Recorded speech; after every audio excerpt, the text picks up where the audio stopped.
What's going on, moms and dads? Welcome to another episode in our NFL preview series where we go division by division, try to identify the fadeable narratives, the ride teams, the fade teams heading into the 2022 NFL season. Whether you're listening or watching, make sure you're following our Twitter at FadeUSports. Make sure you're also subscribed to our YouTube page, our TikTok, and our podcast. And all of those links can be found in our pinned tweet on Twitter at FadeUSports. Today, we're previewing the AFC North. This is the fifth of our division previews. If you missed our previous division by division looks, check those episodes out either on YouTube or in podcast form. And we did this one a little bit differently. We had previously pre-recorded our Fade You podcast episode with Ariel Epstein, the prop queen. She's a big Baltimore Ravens fan, so we invited her on to do the AFC North preview with us. So I'm going to transition into our previously recorded show with Ariel, but this is our AFC North division preview, so enjoy. Let's talk some football. So we wanted Ariel to come on. She's a huge Ravens fan. And so we've been doing our division previews. We've done 4 already, so check those out if anybody's listening.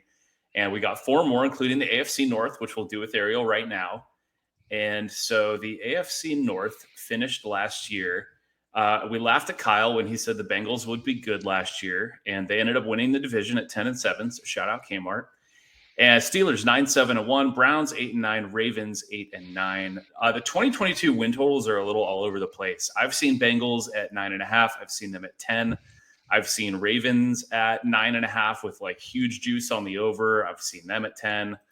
I've seen the Browns. I mean, they're a little all over the place because Watson. And then I've seen the Steelers, I think, at 7.5, 8, something like that. So let's start with the Ravens because, Ariel, that's your team.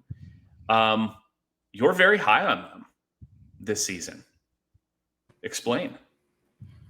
I never in my life have bet the Ravens or the Yankees to win anything. Those are my 2 teams. This year, looking at this Ravens team, which opened around 24-1, got down to about 22-1 when I grabbed their Super Bowl odds. This is absolutely ridiculous. It's just a complete slap in the face for a team that was top 3 to win the Super Bowl, according to the odds, 2 years ago. Even last year before the season started, this team was top 3, top 5 in the odds. This season, they're looking at all of last season when setting these odds, I guess. The Ravens had no running backs. They were all gone before the season started. The Ravens lost their cornerback, Marcus Peters, before the season started, who was their interception leader. That led to pretty much losing the rest of their secondary throughout the season, where the Ravens head coach John Harbaugh had to go for it multiple times throughout the year while the clock was winding down on the goal line. Instead of trying to just tie the game up and go to overtime, he couldn't. Harbaugh didn't trust any of his secondary to last because it was 3rd, 4th string members of the secondary. Then on top of all of it, you lose your MVP, your quarterback, Lamar Jackson, for pretty much the second half of the year. All that said, that team was still, until the second to last week of the year, in the playoff hunt. How? They have a backup quarterback, Tyler Huntley, who is amazing. I mean, he just had a hell of a preseason game for the second one. He had a great end of the year last year. The Ravens still were able to get close enough with all of that considered. Their head coach, John Harbaugh, is one of the best in football. They have one of the best kickers to solidify the game in football. If the Ravens stay healthy this year, there's no doubt in my mind that this team is a potential division winner, that they will go over 9.5 wins. They could potentially be a Super Bowl contender. I did it, obviously. I bet the Super Bowl just because, I'm a Ravens fan, but I really just felt the odds were terrible. And it showed because in Vegas this past weekend, Kelly and I went around to a few books. The Ravens were already down to 18-1, even 16-1 in some places to win the Super Bowl. That coming from 24-1. Yeah, CLV trophy, you could say all you want, but this Ravens team, they don't have to deal with Ben Roethlisberger anymore in Pittsburgh either. The quarterback situation in Cleveland is a disaster, so they really only have Cincinnati as their competitor in the division this season. Yeah, I'll take the Ravens all day as a healthier Ravens team. I agree 100%. It's so rare because they had so much injury, like bad injury luck, that you get to buy low on such a good team. And that's what people see. Look at last year's record and they look at, 9.5, 10.5. I'm right there with you. I got them to win the division. I like them to make the playoffs. It's like minus 150. Love that one. A little bit of juice, that's fine. And then a little wild card bet here. J.K. Dobbins, comeback player of the year, 20-1. I think that's a good one because Jim Harbaugh is going to run that ball. I really like that for Dobbins. They also just put John Harbaugh. They also just put Gus Edwards on the PUP list to start the year. Their second string running back. J.K. Dobbins was supposed to have a breakout season last year. He was supposed to be the jump he was supposed to make was supposed to help catapult what was the number one rushing offense in football to being like 1A. I mean, how much further can you get than 1? The Ravens were leading the league in rushing 2 years ago with Lamar Jackson and a crazy running back room. J.K. Dobbins can do it all. He can catch the ball. He can run with the football. All those different trick plays the Ravens can create around the J.K. Dobbins playbook between him and Lamar Jackson. I'm actually excited that there's a whole season that no other team has seen what they can do with J.K. Dobbins. I really like it, Joe. Yeah, that was just one of the few ones I found with there's some value there. And then also Dave Ross threw out on from VSiN today, Lamar 20-1 to win the MVP. I mean, it's worth the fun coupon. Can he break the matrix again? Listen, it's these bets. I don't usually like to do player bets for futures markets. Kelly asked me if I was on any futures player props, and I said no. I really don't enjoy sitting on those. I'll sit on team bets. I hate thinking about what happens if you miss a game or two. What happens if you get hurt? What happens if XYZ? I mean, there's just so much that factors into a player, especially those season-long stats where it's the yardage on the season for rushing, passing, etc. What if the game's a blowout and you don't end up playing for a quarter? There's just so many factors for season-long. Now, awards are different, of course. Just the season-long stuff with those season-long props, I stay off those. And it sucks. I'm like, I wish I could say something different from what Joe and Ariel have said, but apart from what they did last year, you got location, but in football it's attrition, and that got them hard last year. So they had 11 draft picks this year, so they have depth added.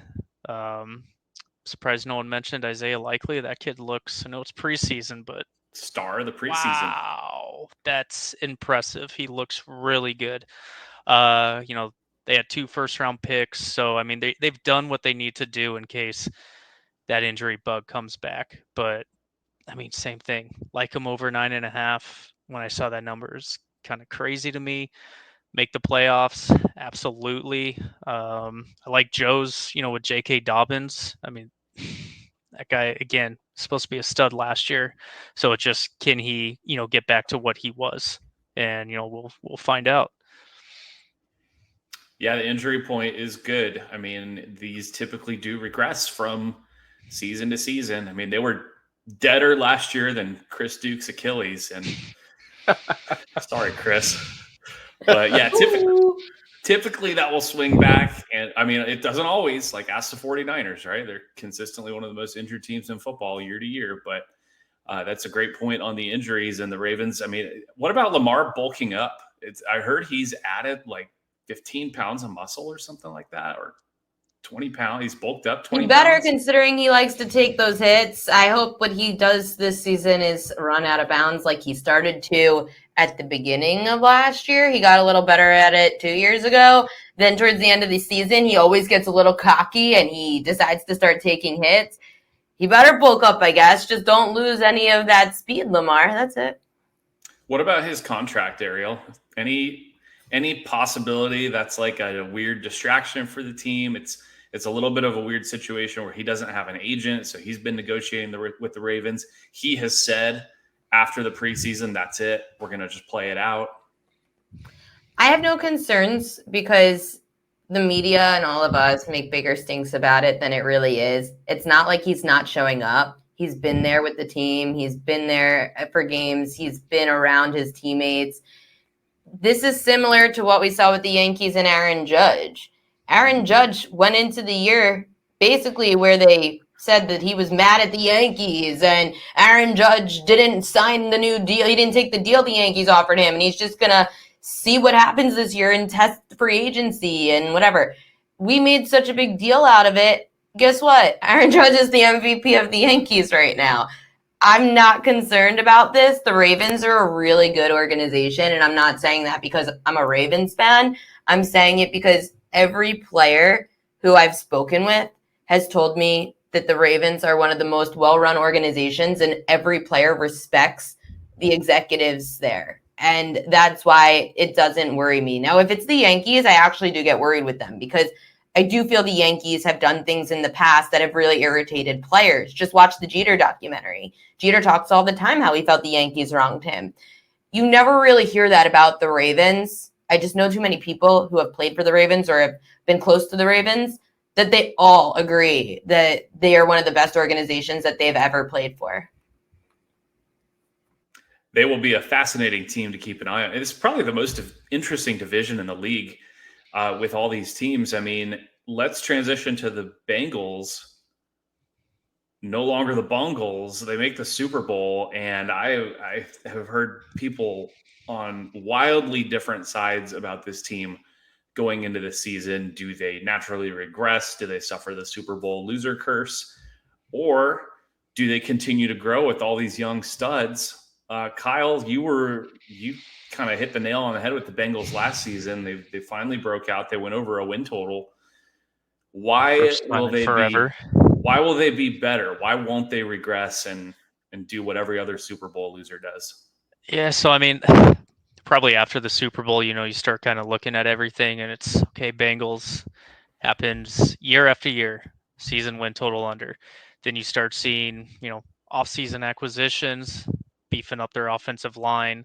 Got Lyle Collins, forget the kid from New England. So, two offensive linemen right there, because we all remember how Burrow probably busted his appendix in the Super Bowl just being ran over. Defensively in the draft, they got a safety, corner as well, solidified that in free agency as well as tag Jesse Bates. So they made their improvements. 9.5. Are they going to improve? Is Burrow going to be back week 1? I mean, I think so. Is he going to take a step down from, not being able to go full reps during this time? I mean, we'll find out, but I think they've done enough. 10-7. I know what we were just talking about. Ravens Bengals. I think it's going to be fun, but I'm taking the Bengals. I think their window's now. I think they know it. I think Burrow has. I hate the way I keep saying I think, but Burrow has something special, and with Jamar Chase, T. Higgins, as well as Tyler Boyd. I mean, they got one of the best receiver rooms in the league, and pretty good running back. So if they can just get that offensive line to pass protect even a percentage better, I mean, that offense could be even more fun to watch.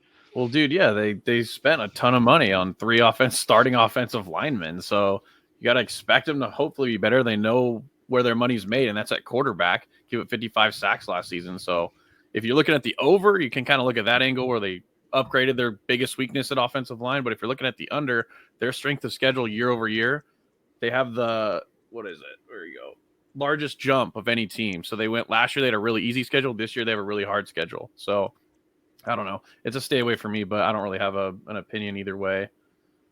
And Ariel, yeah, I know you like the under for the Bengals. So why is Kyle wrong? I love the under for 9.5 wins on Cincinnati. Kyle, I understand everything you're saying. We all want to have we look at the roster, we look at the players, we see who they added, etc. I love trends. I always bet trends. The trend here is that if the Cincinnati Bengals have 10 or more wins this year, in the last 10 years, they are the only team aside for Bill Belichick and Tom Brady and the Patriots to have an extra win or the same amount of wins as they did the next year after a Super Bowl. 9 out of the last 10 Super Bowl runner-ups have had at least one win less than their win total from the season before, which means Cincinnati, who had 10, would drop down to 9. But the average is 3 less wins per team. That's a Super Bowl runner-up. Again, New England, the only team with Tom Brady and Bill Belichick to have a season better than the one before when they were a Super Bowl runner-up. that's the trend that I'm backing, and that's why I say under 9.5 wins, especially with a better Ravens team this season too, even though the Steelers and the Browns have regressed. Just look at teams like the 49ers. Look at teams like Atlanta. Like, there are teams that were Super Bowl runner-ups that the next year you say, what on earth happened to them? Whether it's an injury bug, whether it's just bad luck.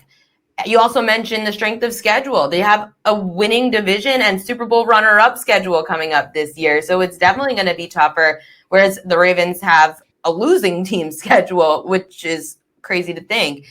So that's why I'm going with the under 9.5 wins on the Cincinnati Bengals this year. I mean, isn't that why winning in the NFL is so special? Because year to year, it's very hard to win, even with the same team, because of injuries, attrition, whatever the case may be. Average lifespan of an NFL player is 3.5 years. So, I mean, I get all the trends. I mean, we're fade you for a reason. I still see a trend, and I'm like, that's great. That means the other side is due. It's like me at the roulette table. Oh my God, it's been black 5 times. Chris, red. It cracks me up because the thing about gambling that I learned early on, especially from Yanni the Greek, who is one of the best handicappers in Vegas, he told me you've got to bet numbers and you've got to take your heart out of the game. If you have your heart in the game, then you're done. And it's so true because with the NFL, I feel that way. Even with baseball at one point, I felt that way. I thought to myself, why am I capping the NBA so well? I don't even like really watching basketball. Like, I'm not a basketball fan. I didn't grow up watching the NBA. I don't even have an NBA team that I really care about. I got good at NBA betting because I bet numbers. Everything was just about calculating the numbers, seeing the trends, seeing certain players do certain things. I had no heart in the game. Whereas the NFL and MLB, I'm thinking so much about the heart. I got to take that out, and I've done that with the strikeout props. It's all numbers. With the NFL, I have to say it's all numbers-based. What numbers can I bet? I just always crack up because Matt Excursion and I on MLB Network on our show Pregame Spread always talk about this. He looks at the lineups. He goes, strikeout, strikeout, strikeout. That one's going to strike out. This one's going to strike out. And then I end up hitting my under. He's like, how did that happen? It's because I bet the numbers, not where I just think off the top of my head, oh, yeah, I know the sport so well. No, that's not betting always. There's people out there that don't know anything about the sport, somehow end up being millionaires from handicapping games. Oh, that's a great point. Last thing on the Bengals, I'm interested to see how teams defend them once it's on tape and teams have an entire offseason. Like Chase was a rookie last year, and now they're coming at you with a significantly improved offense, and he had one of the best rookie seasons of all time. Burrow really broke out, became a stud.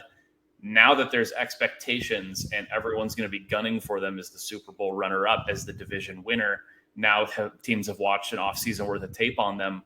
Are they going to do what they did to the Chiefs last season and kind of figure out how to defend them and sort of take them out of their game a little bit? And we'll see if Cincy's ready for it. It's going to be the top of the AFC North. It's going to be a really fun time.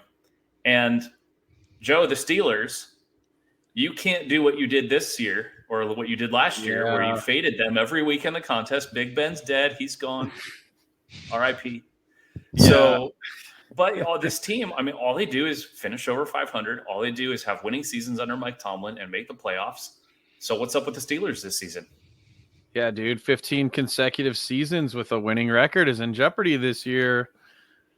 They have their win total at 7.5, so Vegas doesn't think they're going to get there. But yeah, Ariel, what I did on the Super Contest llast year was we had one of the 5 plays. We just faded the Steelers every week.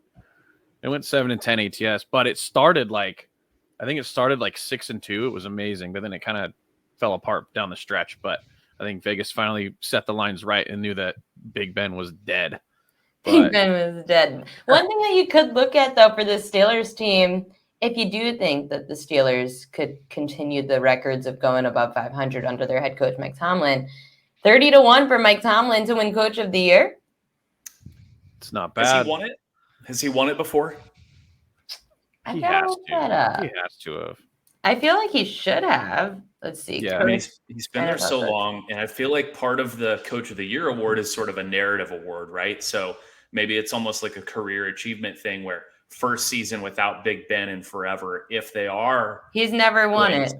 Wow. Okay, So there you that's go. not That, a I mean, bad. that gives it a little bit more horsepower. Not, For sure. If that also, Steelers team finishes above 500 and somehow even makes the playoffs, it'll be in play. Yeah. One thing too that kind of helps that narrative as well is Brian Flores is now their defensive coordinator. So he's a good defensive mind. Look at those, Dolphins teams for the longest time. So I like that narrative. It's not bad. The only thing is they got a really, really tough schedule. It's fourth hardest in the NFL. So that's a little scary. And I got win total 7.5, but they're only favored in 4 games all season. So Interesting. yikes. Defense should be one of the best in the league. I think it's the most expensive defense in the NFL. I could be wrong. They got studs everywhere. They get Miles Jack from Jacksonville. So maybe this is what everybody's thinking, but maybe with very questionable quarterback play and a loaded defense, could we have an under team on our hands? Maybe. I mean, one thing too, speaking of trends like we did, I kind of want to fade these, was they went 8-2-1 in 1-score games. You got to think that's going to regress back to the mean. And field goal or less games, they went 4-0-1. So you got to think those are going to split a little bit. I mean, that leads to them winning less games. Yeah, I mean, we'll see how good of a head coach Mike Tomlin is, because just look at what Bill Belichick was able to do with his first-year quarterback. I mean, last year, the fact that the Patriots finished 1 game behind the Buffalo Bills, you also were, the Patriots were scarier than I thought, and the goal was to start Cam Newton week 1, and that never happened. Last minute, you're putting a rookie quarterback on the field, and you're in contention for the AFC East. If Mike Tomlin can do that with his first-year quarterback, then yeah, I would say that the odds for him to win Coach of the Year could actually start to shorten from 30-1 to something a little bit shorter. Yeah, I love that bet. Honestly, I haven't looked at that. I fired the Bills head coach to win Coach of the Year, but I wouldn't mind putting two on the board. But yeah, that's a good bet. But yeah, no lean either way on the team total for wins or anything like that.